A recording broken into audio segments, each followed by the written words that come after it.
celebró su última misa escondido, rodeado de soldados armados, con la cabeza a precio y aún así, con el corazón sereno y las manos firmes sobre el altar improvisado. San Rafael Guízar sabía que, al elevar el cáliz aquella noche, podría ser la última vez. En este video descubrirás el secreto guardado hasta sus últimos momentos, un detalle impresionante de su vida que la misma Iglesia solo confirmó tras su muerte, y que, cuando lo escuches, transformará la forma en que comprendes el coraje, la entrega y la fe.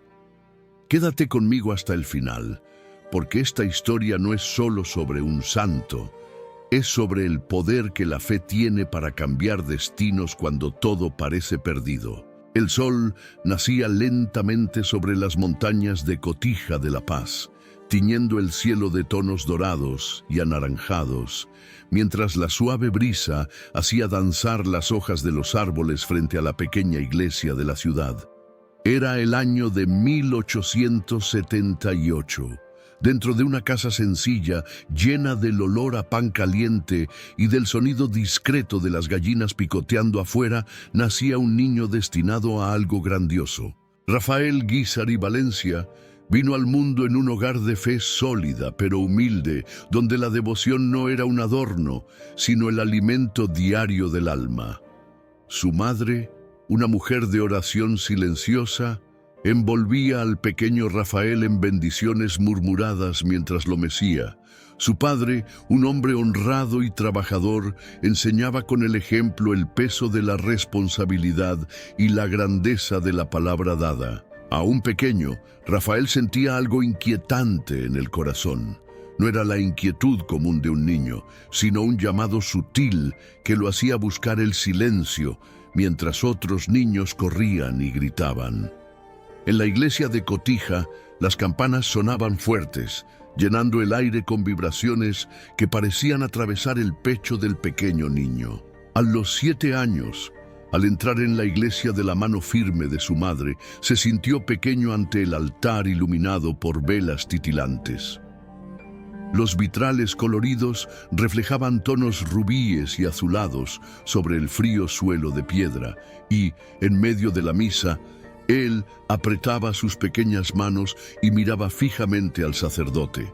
No era admiración infantil, era un ardiente deseo de estar allí, de también vestir aquellas vestiduras sagradas y hablar de la esperanza a los corazones cansados. Pero la infancia de Rafael no estuvo rodeada solo de momentos de paz. Cotija, aunque tranquila, no estaba aislada de las tensiones que crecían en México. El niño escuchaba, escondido detrás de las puertas, las conversaciones en tono bajo sobre cambios políticos y amenazas contra la iglesia. Su corazón, tan pequeño y a la vez tan sensible, cargaba una inquietud creciente. Por la noche, acostado en su cama sencilla, cubierto por una colcha áspera, oía el viento silbar afuera y preguntaba a Dios, en silencio, si algún día sería capaz de defender aquello que tanto amaba. El miedo y el coraje ya luchaban en su pecho, aún tan joven. Cuando cumplió 13 años, la decisión que ya germinaba en su corazón se volvió inevitable. La voz de la fe gritaba más alto que cualquier duda o deseo terreno. El día en que anunció a su familia el deseo de ingresar al seminario, estuvo marcado por lágrimas contenidas y abrazos prolongados. Su madre, con los ojos aguados, sostuvo su rostro entre las manos y susurró: «Sé siempre de Dios, hijo mío». Su padre, en un gesto solemne, puso las manos sobre los hombros del niño y lo bendijo sin palabras, con una mirada firme y llena de orgullo. El camino hasta el seminario no fue fácil. Rafael partió temprano, en una mañana fría, llevando consigo solo un pequeño baúl con pocas ropas y un rosario de madera que su madre le había puesto en las manos en la puerta de casa. La despedida fue silenciosa. La carruaje seguía sacudida por el camino de tierra y cada sonido de las ruedas chirriando parecía resonar con el peso de la separación. Dentro del carruaje, Rafael mantenía los ojos fijos en la línea del horizonte, sintiendo el fuerte olor de la tierra mojada y escuchando a los pájaros que cantaban sobre los árboles. Sabía que no volvería tan pronto y que cuando lo hiciera ya no sería el niño que partía, sino un hombre moldeado por la misión. En el seminario de Morelia, la rutina era austera. El frío de las madrugadas cortaba la piel y el sonido de la campana anunciando las oraciones antes de que el sol naciera despertaba un cansancio físico que solo no vencía porque el alma ardía de fervor. Los estudios eran exigentes. Rafael se sumergía en los textos sagrados, memorizaba pasajes enteros de las Escrituras e incluso en momentos de agotamiento se arrodillaba en la capilla, donde el olor del incienso y el silencio absoluto llenaban el ambiente de profunda reverencia. Sus compañeros lo admiraban no solo por su inteligencia, sino por la docilidad de su espíritu y la disposición incansable para ayudar. Cuando algún seminarista se enfermaba, era Rafael quien se quedaba al lado de la cama, leyendo salmos y ofreciendo consuelo. Pero no fueron solo flores el camino de la formación. Surgían dificultades financieras, añoranzas aplastantes de casa y a veces el pensamiento amargo de no ser digno de esa vocación. En largas noches, cuando todos dormían, se levantaba en secreto, caminaba por el frío pasillo de piedra hasta la pequeña capilla y allí permanecía arrodillado en oración silenciosa, suplicando fuerza. El miedo a fallar era real, el peso del llamado enorme. Sin embargo, al volver a su lecho, siempre lo hacía con los ojos firmes y el corazón decidido. En una ocasión memorable, durante una misa solemne en el seminario, el celebrante proclamó palabras que quedarían grabadas en el alma de Rafael. Ser sacerdote es ser puente entre el cielo y la tierra, aunque los pies sangren y el corazón se rasgue. Estas palabras se convirtieron para él en un faro. Regresó a su cuarto esa noche con el pecho ardiendo, entendiendo que la misión que Dios le confiaba no sería ligera, sino sublime. El tiempo pasaba, y con cada etapa concluida, el joven Rafael escribía a su familia cartas largas y llenas de detalles. Describía las dificultades, pero también las pequeñas alegrías. El olor del pan fresco en la cocina del seminario, el canto armonioso de las misas matutinas, la emoción de recibir por primera vez la responsabilidad de ayudar en el altar. Las respuestas de la madre siempre venían con palabras de ánimo y recuerdos de la infancia, llenando su corazón de nostalgia, pero también de fuerza. Llegado el tiempo de su ordenación, el momento tan esperado no vino sin tensión. Los rumores de persecución a la iglesia aumentaban en México. La fe del joven Rafael sería, desde el inicio, una fe probada por el fuego de la hostilidad. En sus últimos días en el seminario, mientras cosía a mano sus propias vestiduras sacerdotales, sentía el peso del futuro que lo aguardaba. Un ministerio rodeado de peligros, pero iluminado por la certeza del llamado divino. En el día que partió del seminario ya como sacerdote ordenado, la emoción se apoderó de todos. Al abrazar a sus formadores, recibió palabras firmes. Sé fuerte, el mundo intentará callarte, pero no temas, Dios es tu fuerza. Rafael subió en la carreta que lo llevaría a su primera misión pastoral con la mirada hacia el cielo. El sonido de las ruedas nuevamente sonaba en el camino de tierra, pero esta vez, en lugar de un niño, partía un sacerdote dispuesto a entregar su vida por el Evangelio sin reservas. El segundo capítulo de la vida de San Rafael Guízar y Valencia marca el inicio de su misión sacerdotal en un México que respiraba tensión e incertidumbre. La historia comienza con la ordenación del joven Rafael, en 1901, en la ciudad de Zamora. El altar estaba cubierto con lino blanco impecable y el fuerte olor del incienso se mezclaba con el perfume de las flores que adornaban el templo. Al escuchar las palabras del obispo que lo ordenaba, su corazón latía fuerte, no por temor, sino por una profunda conciencia del peso de la misión que ahora cargaba. La voz grave del obispo resonaba por las paredes de piedra de la catedral, mientras Rafael sentía que sus manos temblaban levemente cuando fueron ungidas con el aceite santo. El toque del aceite tibio en su piel marcó en ese instante el inicio de una jornada que lo llevaría por caminos de sacrificio y valentía que jamás podría haber imaginado. Con el cáliz aún vibrando en sus manos, dejó el altar, ya no como el joven estudiante que tantas veces había cuestionado su fuerza, sino como un sacerdote listo para evangelizar a un pueblo marcado por el hambre espiritual. Poco después de su ordenación, Rafael fue enviado a las regiones más pobres del interior mexicano. Los caminos eran polvorientos y las casas hechas de barro y paja guardaban rostros sufridos y miradas desconfiadas.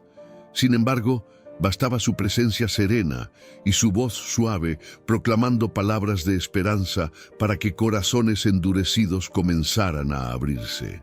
Celebraba misa en pequeñas capillas improvisadas, donde el olor de velas baratas se mezclaba con el de la tierra mojada. Muchas veces, el altar era solo una tabla vieja apoyada en 2 barriles. Aún así, cada celebración se realizaba con la misma reverencia y emoción de una catedral repleta. Rafael no se limitaba a la liturgia. Caminaba largas distancias, sintiendo el calor abrasador del sol en su rostro y el peso de la sotana húmeda por el sudor, solo para visitar familias que hacía tiempo no veían a un sacerdote.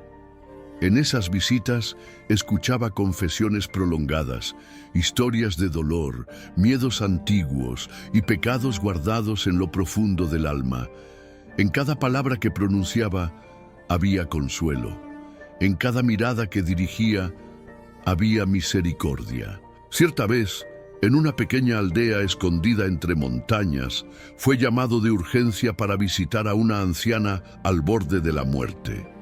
Al llegar al humilde refugio de paredes agrietadas, encontró a la mujer sola, respirando con dificultad. Tomó su mano fría y mientras pronunciaba las oraciones del rito final, lágrimas caían silenciosamente por el rostro arrugado de la mujer, que murió en paz bajo su bendición. Sin embargo, la paz era frágil en el México de aquel tiempo. El país vivía bajo una creciente tensión, con gobiernos que comenzaban a ver a la Iglesia como enemiga y rumores de persecuciones ocupaban las conversaciones susurradas en las plazas y mercados. Sacerdotes comenzaron a desaparecer, iglesias fueron cerradas y el miedo pesaba sobre todos.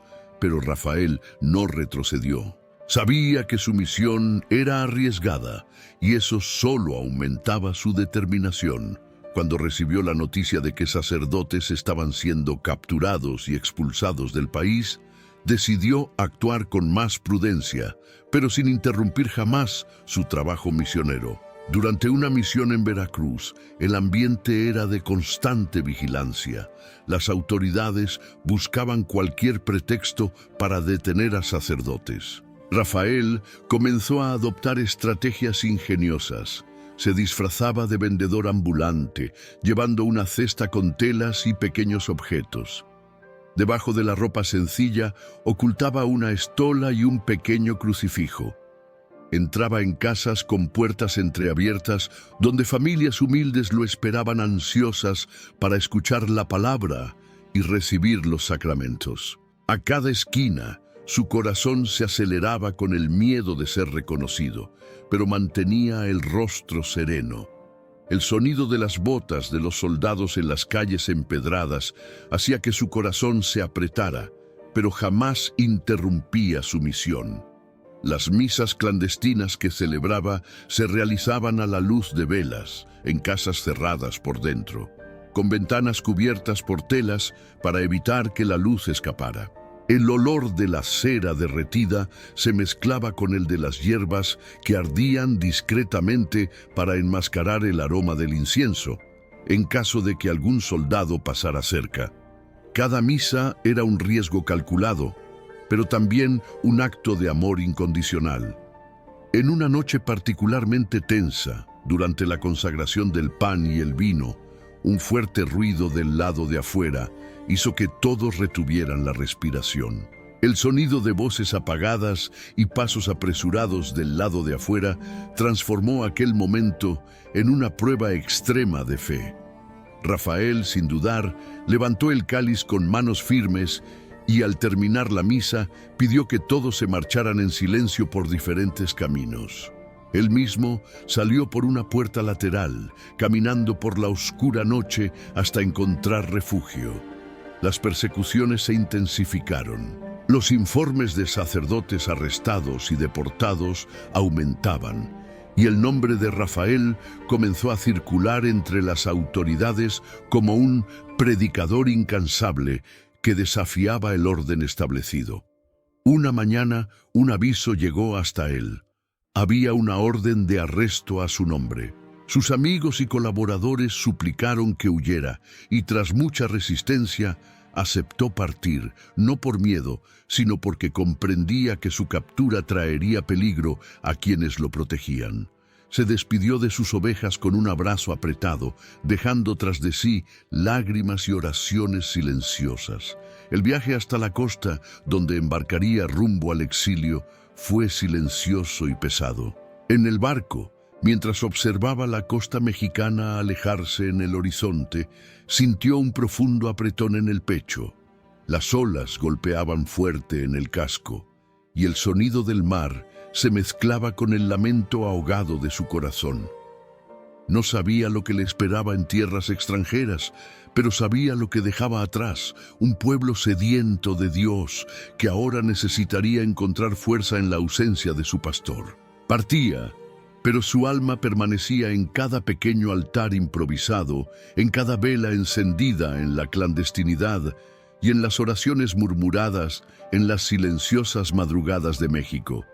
Cuando Rafael Guízar y Valencia puso los pies en suelo cubano, tras dejar su patria forzado por la persecución, el calor húmedo de la isla lo envolvió de inmediato, contrastando con el frío silencioso que sentía en el corazón por estar lejos de México.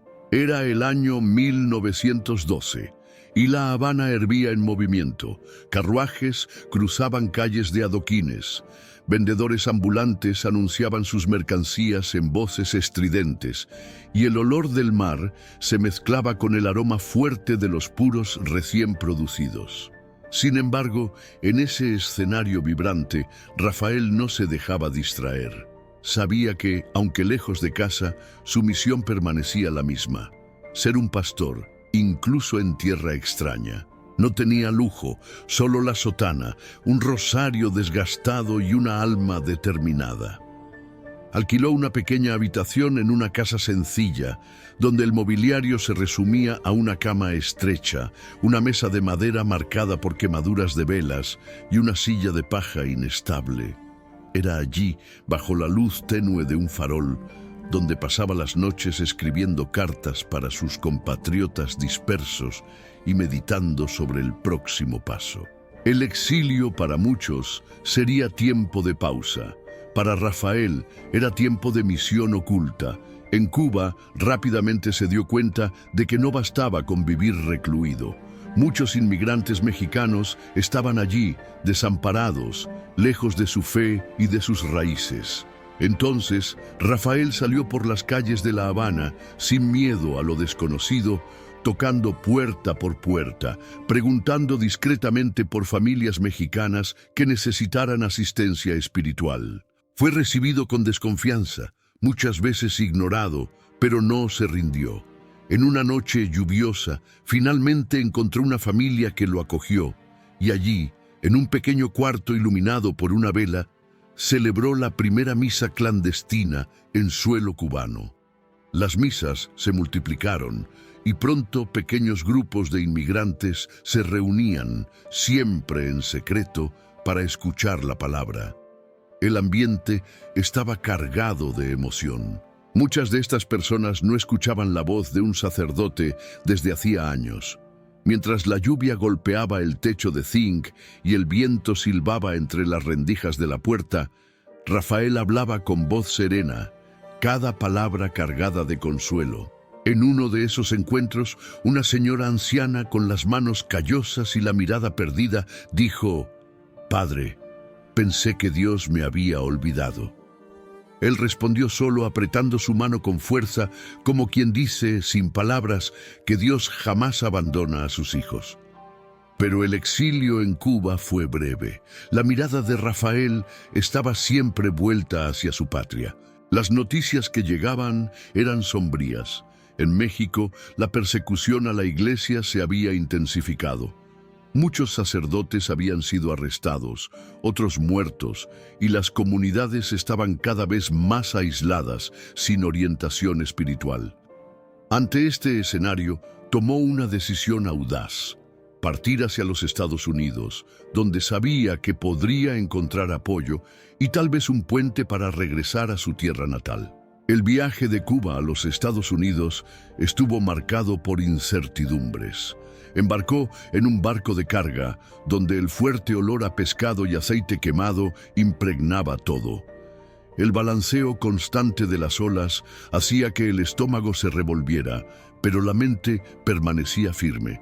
Al llegar a Nueva Orleans, encontró una ciudad completamente diferente. La arquitectura imponente, las campanas de las iglesias sonando cada hora y las calles amplias llenas de carruajes daban un aire de grandiosidad. Pero Rafael no se dejaba engañar por el confort aparente. Allí, el trabajo misionero también lo aguardaba. En tierras americanas, comenzó a predicar entre comunidades de inmigrantes hispanos que vivían al margen de la sociedad, enfrentando prejuicio y miseria.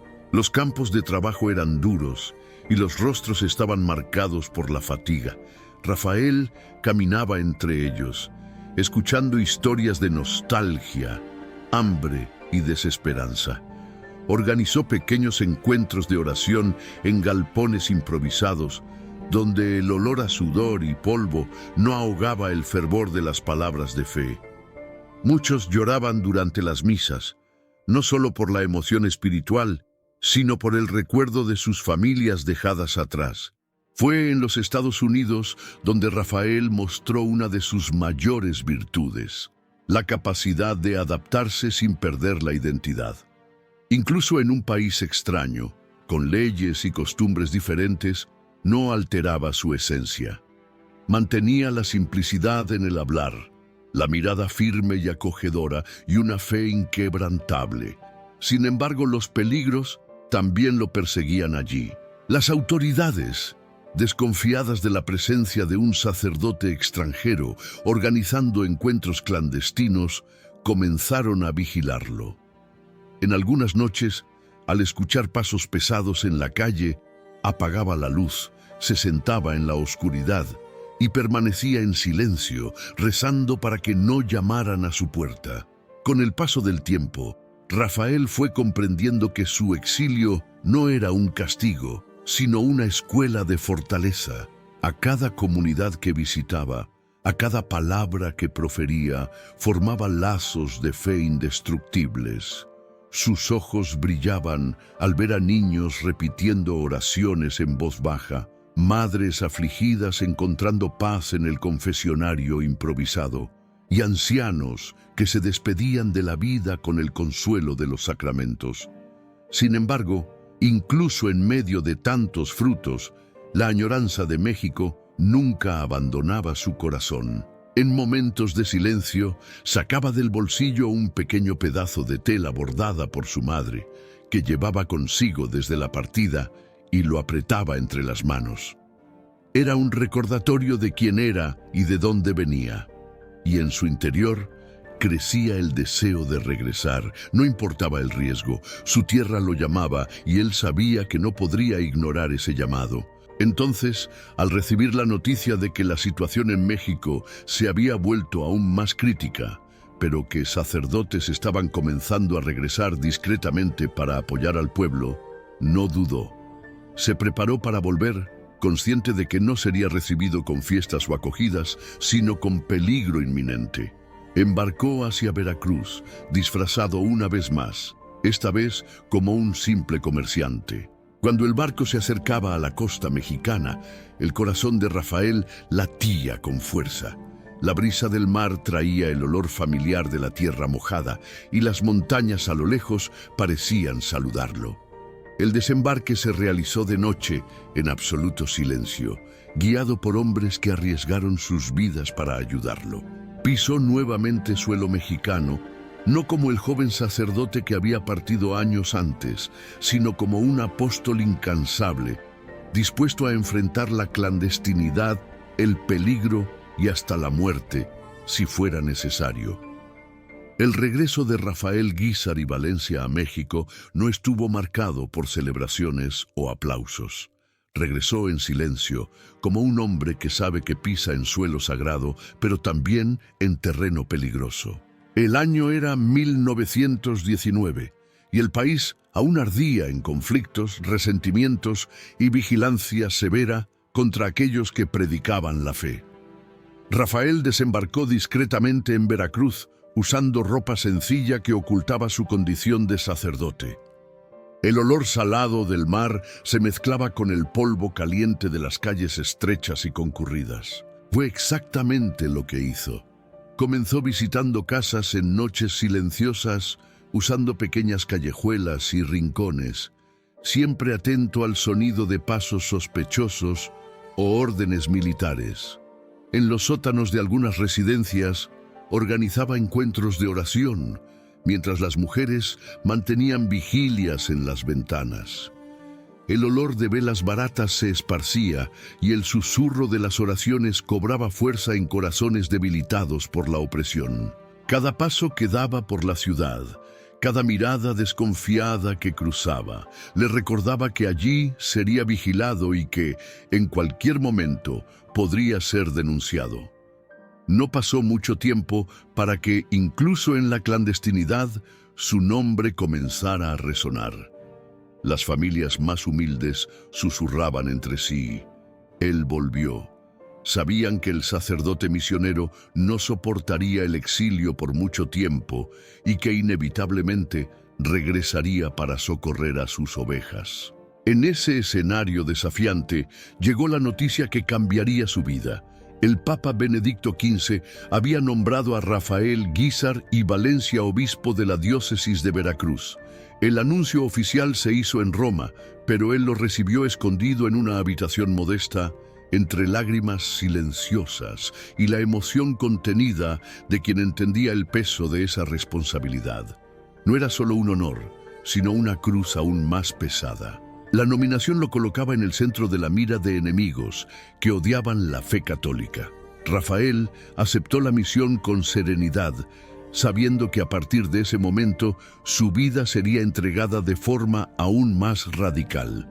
La ceremonia de consagración episcopal ocurrió en medio de la absoluta discreción, lejos de grandes catedrales, en un ambiente seguro, pero cargado de emoción. Cuando recibió el anillo episcopal y el báculo, sus manos temblaban levemente, no de miedo, sino de la profunda conciencia de que, como obispo, tendría que ser escudo para los perseguidos y faro para aquellos que ya no veían esperanza. Instalado oficialmente en Veracruz, comenzó un trabajo incansable. Su primera gran meta fue reabrir el seminario, cerrado por la persecución y abandonado, con paredes agrietadas y bancos cubiertos de polvo. El olor a madera vieja y moho no lo intimidó. Con sus propias manos, Rafael comenzó a restaurar el espacio. Reunió a jóvenes vocacionados, muchos de ellos asustados, pero deseosos de servir. Por la noche, mientras los seminaristas dormían, él permanecía en oración ante el altar restaurado, pidiendo fuerza para formar sacerdotes que pudieran enfrentar tiempos aún más duros. El sonido de las hojas de las palmeras, balanceándose al viento, parecía acompañar sus súplicas silenciosas. La misión pastoral, sin embargo, no se hacía solo de reconstrucción física. México vivía el caos de la guerra cristera y la fe necesitaba mantenerse viva en corazones frágiles. Rafael viajaba constantemente, muchas veces en mulas o carretas improvisadas, enfrentando caminos polvorientos, tormentas repentinas y calor sofocante. Llegaba a pueblos olvidados, donde las personas corrían a recibirlo, llorando de alivio. En uno de esos viajes enfrentó un accidente que le dejó secuelas duraderas. Durante la travesía de un río caudaloso, la corriente casi lo arrastra. Rescatado por campesinos, pasó días febril, temblando en una cama improvisada, pero aún así insistió en celebrar misa con voz débil y mirada firme. Las enfermedades comenzaron a acumularse. Rafael desarrolló una grave enfermedad pulmonar que lo dejaba exhausto y sin aliento después de largas caminatas o discursos. Peor aún, comenzó a perder la audición. Cada misa celebrada se convertía en un esfuerzo físico descomunal. El sonido del órgano en la catedral sonaba distante, apagado, como si viniera de debajo del agua. Necesitaba leer los labios de las personas para entender confesiones, y muchas veces fingía escuchar plenamente para no avergonzar a los fieles. Esa limitación, lejos de debilitarlo, lo hacía aún más determinado. La gente lo veía y se emocionaba. Un obispo que incluso sordo y enfermo continuaba sirviendo incansablemente. La tensión llegó a su punto máximo cuando soldados invadieron el seminario que él había reconstruido con tanto esfuerzo. Llevaron documentos, destruyeron objetos sagrados y humillaron a jóvenes seminaristas. Rafael, impotente, asistió a la escena desde lejos, escondido por fieles que lo protegieron. Cuando la tropa se fue, entró en el edificio devastado, se arrodilló en el suelo sucio y lloró por primera vez ante sus discípulos. Luego se levantó, respiró hondo y dijo: «Comenzamos de nuevo». Y así lo hizo. Reconstruyó, organizó y volvió a enseñar. Cierta noche, mientras celebraba una misa en secreto en un rancho aislado, escuchó disparos a lo lejos. El sonido seco de las balas cortaba el silencio de la noche como un aviso sombrío. Los fieles, asustados, querían dispersarse, pero él pidió calma.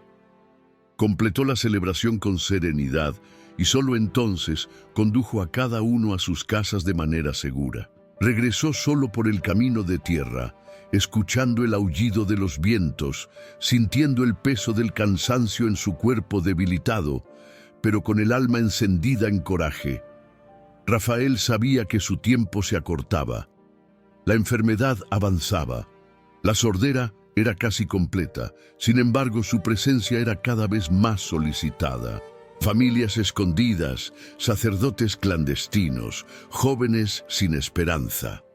Todos buscaban en el obispo no solo orientación, sino un ejemplo vivo de resistencia y fidelidad. Continuaba escribiendo pastoralmente para su diócesis, incluso cuando la visión se debilitaba. Sus cartas eran entregadas de mano en mano, leídas en voz baja en las noches silenciosas, fortaleciendo la fe de los perseguidos. Este período de su vida termina con un momento marcante. Debilitado, con la salud comprometida y casi sin audición, Rafael fue denunciado nuevamente. Soldados lo buscaron para arrestarlo, pero fue alertado por campesinos y con un esfuerzo casi sobrehumano huyó a las montañas. Se refugió en una pequeña cueva donde pasó días comiendo poco, durmiendo mal, pero rezando intensamente. Cuando la búsqueda cesó, descendió de las montañas y sin descanso retomó su misión, demostrando que ningún obstáculo físico podría detener un corazón tan entregado. El año era 1920 y Veracruz continuaba bajo la sombra de la persecución religiosa. El obispo Rafael Guízar y Valencia, ya consagrado y marcado por las enfermedades físicas, no permitió que la debilidad de su cuerpo frenara el ardor de su alma. Con la salud debilitada pero la determinación aún intacta, sabía que el futuro de la Iglesia en su diócesis dependía de la formación sólida de nuevos sacerdotes. El seminario, que él había reconstruido con tanto esfuerzo y lágrimas, se convirtió nuevamente en blanco de amenazas constantes. Soldados lo vigilaban, espiaban sus pasos y en cualquier momento podían invadir y destruir todo. Sin embargo, continuaba su trabajo con serenidad y coraje. El sonido apagado de las voces de los seminaristas rezando en las frías madrugadas resonaba por los pasillos estrechos. Los bancos de madera crujían bajo el peso de los jóvenes que se arrodillaban, muchos temblando de miedo, pero confiando en el ejemplo vivo de su obispo. Rafael pasaba entre ellos, dejando una mano posada sobre un hombro o murmurando palabras de ánimo, siempre con el rostro iluminado por una paz inexplicable. Durante el día enseñaba teología, moral y liturgia. Por la noche, cuando el peligro aumentaba, organizaba turnos de vigilia entre los chicos. Cada golpe en la puerta, cada ruido inesperado del exterior provocaba sobresaltos.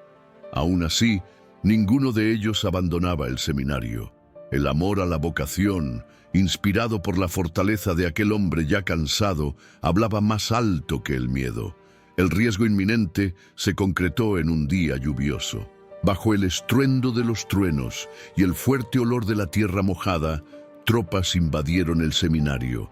Forzaron puertas, revolvieron libros y destruyeron objetos sagrados. El sonido de los pasos pesados de los soldados resonaba por las escaleras de piedra, mezclándose con el sollozo de los seminaristas, escondidos donde podían. Rafael, oculto en una estrecha despensa, escuchaba todo. Las botas de los soldados pasaron a pocos centímetros de donde él estaba.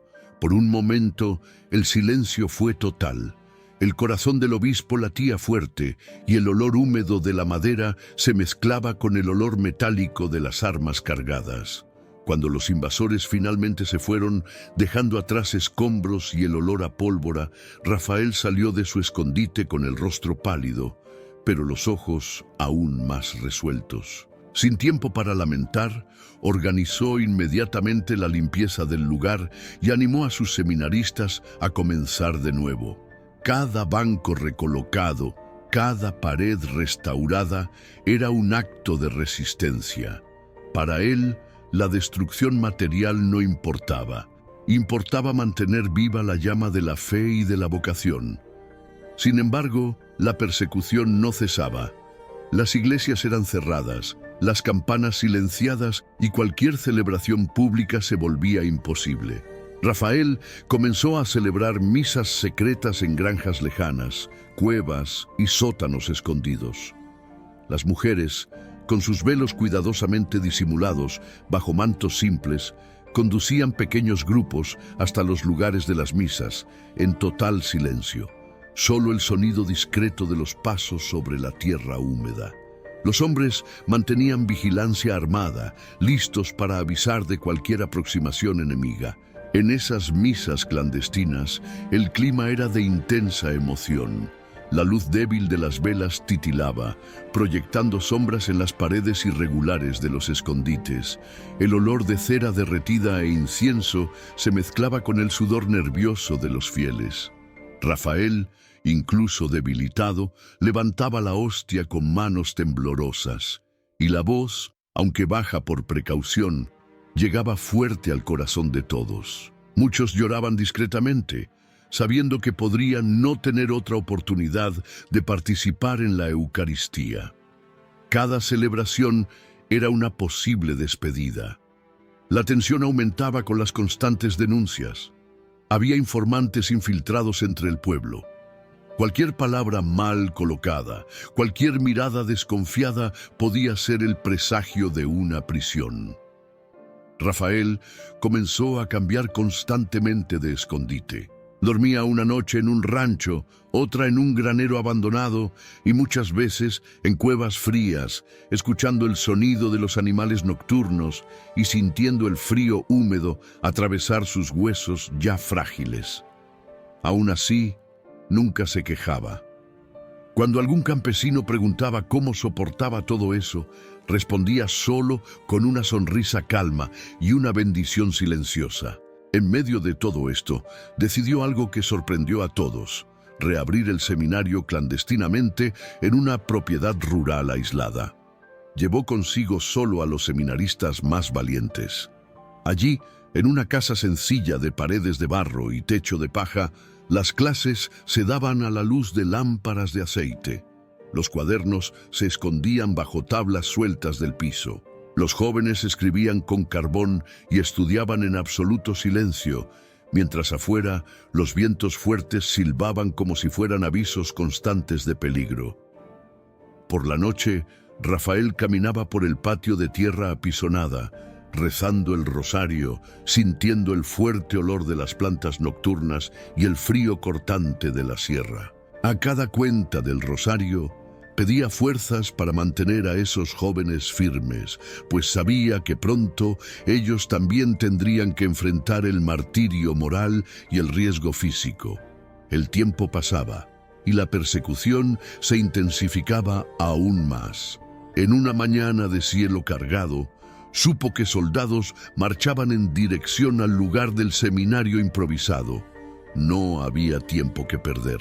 Reunió a sus seminaristas y con voz firme les dio órdenes claras para dispersarse, escondiéndose en granjas vecinas. Cuando los soldados llegaron, encontraron solo paredes desnudas y mesas vacías. Rafael, escondido en las colinas cercanas, observaba todo desde lejos con el corazón apretado, pero sin perder la esperanza. Cierta noche, cuando se refugiaba en una granja lejana, fue sorprendido por una fiebre alta que lo derribó. El cuerpo cansado cedía, pero su alma resistía. Campesinas piadosas lo cuidaban con tés y compresas, mientras él insistía en escribir cartas pastorales con manos temblorosas, instruyendo a sus sacerdotes a no desanimarse. El olor de las hierbas se mezclaba con el papel húmedo de sudor, pero él continuaba escribiendo, cada letra una oración silenciosa. Los médicos locales sugerían reposo absoluto, pero Rafael respondía solo con un gesto de cabeza y, al día siguiente, ya estaba de pie, montando un burro para visitar otra comunidad. La última gran embestida militar contra la iglesia en su diócesis ocurrió cuando tropas destruyeron una vez más un seminario recién establecido, llevándose libros, reliquias y objetos litúrgicos. Rafael, ya muy debilitado, llegó al lugar horas después. Encontró jóvenes llorando, sacerdotes desolados y los escombros aún humeantes. Se arrodilló entre los restos y en silencio rezó por aquellos que habían cometido tal violencia. Luego se levantó con dificultad, respiró hondo y con voz baja pero firme dijo: «Construiremos de nuevo». Y así lo hizo, por tercera vez, mostrando a todos que ninguna fuerza humana podría apagar el llamado divino. El año era 1930 y la situación en México alcanzaba niveles alarmantes.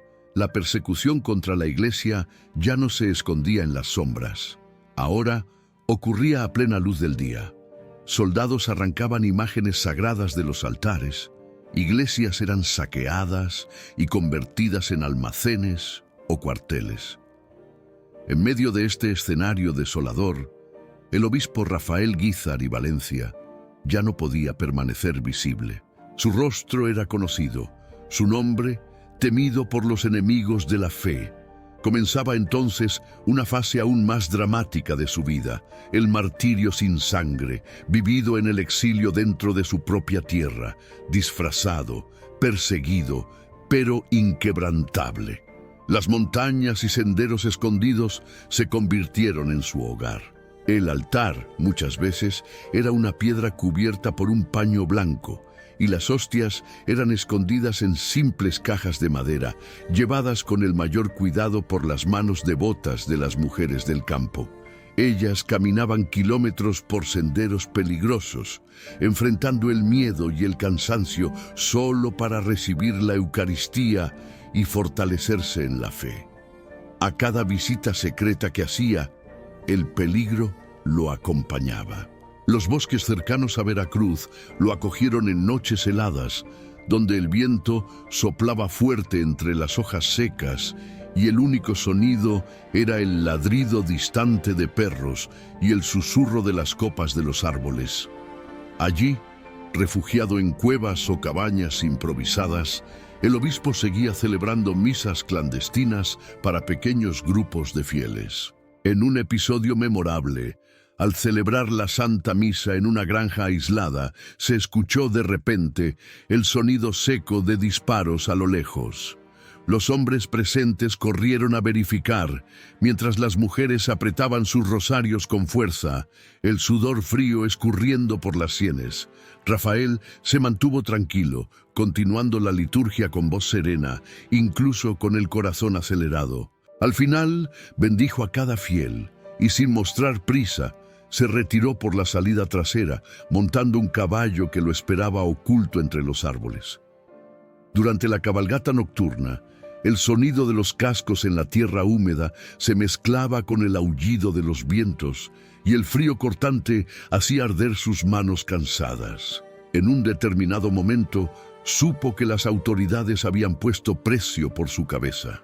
Su rostro aparecía en panfletos que circulaban en los pueblos, acompañados de la promesa de recompensa para quien denunciara su paradero. Aún así, nadie lo entregó. Por el contrario, el pueblo sencillo lo protegía, escondía y avisaba sobre los peligros inminentes. Era la fe viva, sosteniendo al pastor que jamás abandonaba a sus ovejas. Rafael retribuía esa fidelidad con incansable dedicación. Cuando encontraba a alguien necesitado de consuelo espiritual, ofrecía palabras discretas de esperanza, muchas veces entregando un pequeño crucifijo escondido en los pliegues de la ropa. Estos gestos simples se convertían en reliquias para quienes los recibían, símbolo de la presencia valiente de un pastor en tiempos de oscuridad. El cansancio físico, sin embargo, cobraba su precio. Enfermo, sordo y frecuentemente febril, no se permitía descanso. Durante ese periodo se vio obligado a cambiar constantemente de identidad.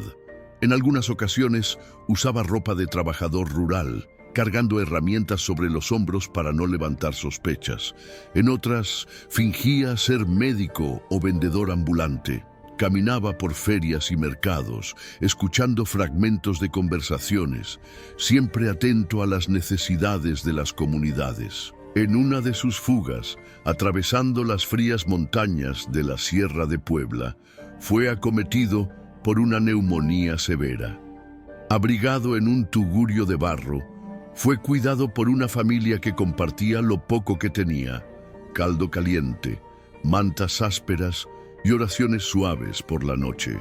A pesar de su debilidad, Rafael insistía en celebrar la misa todas las mañanas, utilizando un cáliz de madera improvisado y un misal ya desgastado por el tiempo. A cada palabra del rito sagrado, su voz salía débil, pero decidida. Los campesinos se arrodillaban en la tierra batida, lágrimas corriendo por sus rostros marcados por la dureza de la vida. Pasaron los años y la situación en México comenzaba a mostrar pequeños signos de cambio. Algunas iglesias pudieron reabrir discretamente y sacerdotes exiliados regresaban, aunque con miedo. Rafael, sin embargo, no buscó descanso. Regresó clandestinamente a la ciudad de Xalapa, donde, en secreto, asumió nuevamente el gobierno pastoral de la diócesis. Viviendo en una pequeña casa sencilla, escondida entre frondosos árboles, continuaba recibiendo a sacerdotes, orientando a seminaristas y escribiendo cartas pastorales que circulaban como preciosidades entre las comunidades. El suave sonido de su pluma raspando el papel durante las silenciosas madrugadas se convertía en señal de esperanza renovada. En cierta ocasión, aún debilitado, supo de una comunidad rural donde familias enteras llevaban meses sin misa. Sin dudar, viajó toda la noche en una carreta incómoda, soportando el frío cortante y el intenso dolor en el pecho. Al llegar, fue recibido con lágrimas y aplausos silenciosos, pues el peligro aún rondaba. Celebrando la Eucaristía bajo un cielo estrellado, con antorchas iluminando el ambiente, su rostro parecía transfigurado por la paz y la fuerza que solo la fe genuina concede. La tensión final de este capítulo surge cuando, ya en 1936, una nueva amenaza se cernió sobre su diócesis. El gobierno local planeaba confiscar las propiedades de la iglesia y cerrar definitivamente el seminario. Rafael, consciente del riesgo, reunió a sus seminaristas en un último encuentro antes de dispersarlos. Con la voz entrecortada por la emoción y la enfermedad, les exhortó a mantenerse firmes en la vocación, incluso si eso les costaba todo. Cuando los jóvenes partieron, la casa quedó en silencio y él, sentado en su silla sencilla, miró por la ventana hacia las montañas a lo lejos, como si contemplara el futuro incierto de su obra. Pocos meses después, al recibir noticias de que el gobierno había desistido de las confiscaciones ante la presión popular, supo que el pueblo, protegido por el ejemplo de valentía que él mismo había dado, había ganado una de las mayores batallas espirituales de aquel tiempo. Este triunfo, sin embargo, no le trajo alivio, sino aún más responsabilidad. A pesar de estar ya cerca de sus últimos días, mantuvo el compromiso de visitar las comunidades más apartadas, consolando a los fieles y preparando a sus sacerdotes para tiempos que, aunque menos violentos, aún exigirían vigilancia constante. El año de 1938 amaneció sobre Veracruz envuelto en un clima sereno, pero cargado de despedida. Para aquellos que vivían cerca del obispo Rafael Guízar y Valencia, la mirada ya decía lo que las palabras no necesitaban expresar. El gran pastor, incansable durante tantas décadas, se estaba acercando a su reposo definitivo. Su cuerpo, debilitado por años de persecución, enfermedades y sacrificios, ya no sostenía el mismo vigor de antaño. La sordera era casi total, y los dolores en el pecho apretaban como un recordatorio constante de que el tiempo presente era breve. Aún así, su alma permanecía luminosa. En la modesta residencia episcopal, sencilla como él siempre quiso, las mañanas comenzaban con el sonido del viento pasando entre las palmeras del jardín y el suave susurro de las hojas. Las ventanas se abrían lentamente para dejar entrar la brisa salada del mar, y el aroma del café fresco se esparcía discretamente, preparado por las mujeres que en silencio cuidaban de aquel hombre cuya presencia irradiaba paz. Cada día, el obispo hacía hincapié en celebrar la misa, incluso sentado, incluso jadeante, con el cáliz temblando entre sus manos delgadas. Los pocos que asistían a aquellas últimas liturgias eran testigos de algo sagrado. No era solo un hombre celebrando, era un santo ofreciendo su última energía al altar. El pueblo, aún en clima de clandestinidad, venía a él discretamente. Madres traían a sus pequeños para recibir la bendición de aquel a quien muchos ya llamaban en voz baja, Apóstol de México. Viejas señoras se arrodillaban ante él, sus manos marcadas por los años, apretando rosarios desgastados. Hombres del campo, con el sombrero en la mano y mirada humilde, buscaban su consejo. Y él, con voz debilitada pero mirada firme, acogía a todos. Las visitas se convertían en momentos de emoción contenida.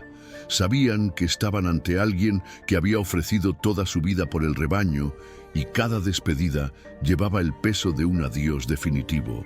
En las noches de mayo de ese año, los dolores se intensificaron. El sonido del reloj, marcando las horas, se convertía en compañía constante en el silencio de la habitación, interrumpido solo por el canto distante de los pájaros nocturnos y el crujido de la madera antigua del piso, cada vez que alguien entraba con pasos suaves. Médicos, sacerdotes y amigos cercanos lo rodeaban, y aunque todos sabían que el fin se acercaba, nadie se atrevía a pronunciarlo en voz alta. Rafael, sin embargo, no necesitaba escuchar. Él sentía. Su mirada se fijaba en el crucifijo al lado de la cama y sus labios murmuraban oraciones continuas, mientras los dedos, ya finos y pálidos, deslizaban lentamente por las cuentas del rosario. El 24 de junio de 1938 llegó en silencio, con el cielo levemente nublado y un olor dulce a tierra mojada en el aire. A medida que pasaban las horas, la casa se llenaba de una paz indescriptible.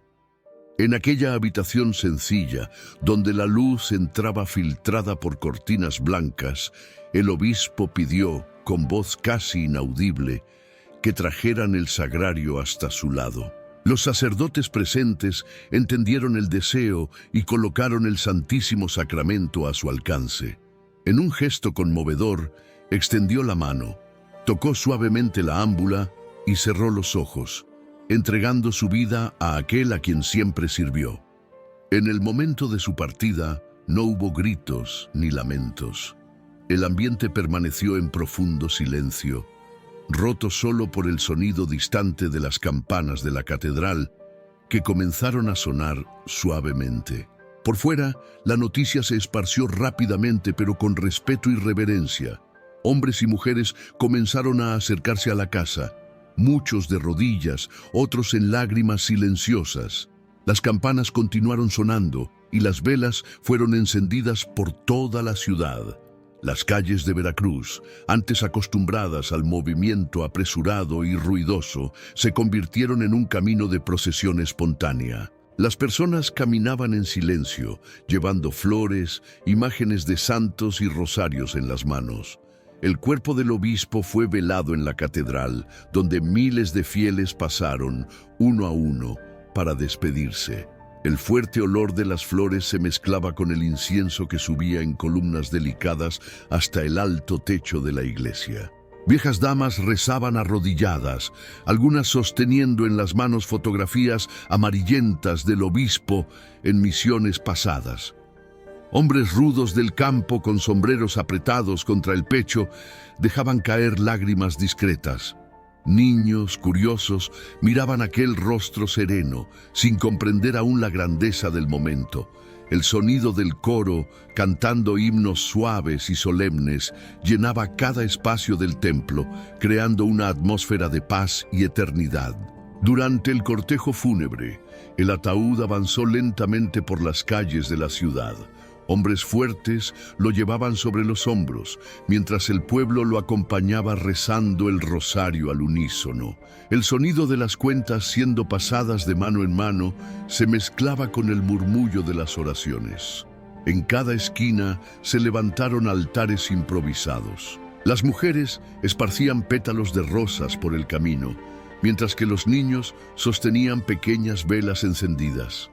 Las campanas no cesaban de sonar, resonando por los barrios, campos e incluso por los pueblos lejanos. La ciudad se detuvo.